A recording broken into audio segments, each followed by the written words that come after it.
আলহামদুলিল্লাহ, প্রিয় দর্শক, এই মক্তবের একটি ছাত্র থেকে আমরা একটা সূরা ফাতিহা শুনবো। আপনারা এই সূরা ফাতিহাটা শুনুন, দেখি কেমন পারে।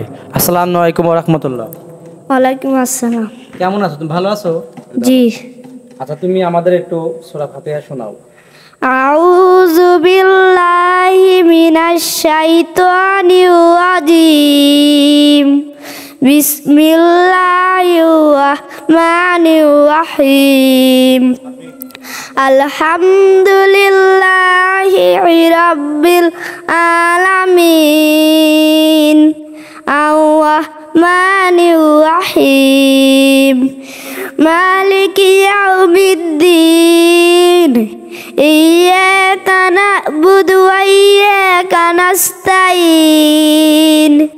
ইহদিনাস সিরাতাল মুস্তাকিম। সিরাতাল লাযীনা আন'আমতা আলাইহিম গায়রিল মাগদুবি আলাইহিম ওয়ালাদ-দাল্লিন।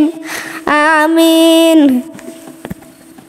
আলহামদুলিল্লাহ, প্রিয় দর্শক, আপনারা শুনলেন আমার এই ছোট্ট ভাইয়ের কণ্ঠে কি সুন্দর সূরা ফাতিহা। অনেক মানুষ কিন্তু আমরা এই সূরা ফাতিহা পারিও না, আর বড় বড় আমরা যুবক আছি, সূরা ফাতিহাও পারি না, শিখতেও চাই না, নামাজেও আসি না। তাই আসুন আমরা সবাই যারা মুসলিম সবাই সূরা ফাতিহা শিখবো ইনশাল্লাহ। আল্লাহ হাফেজ।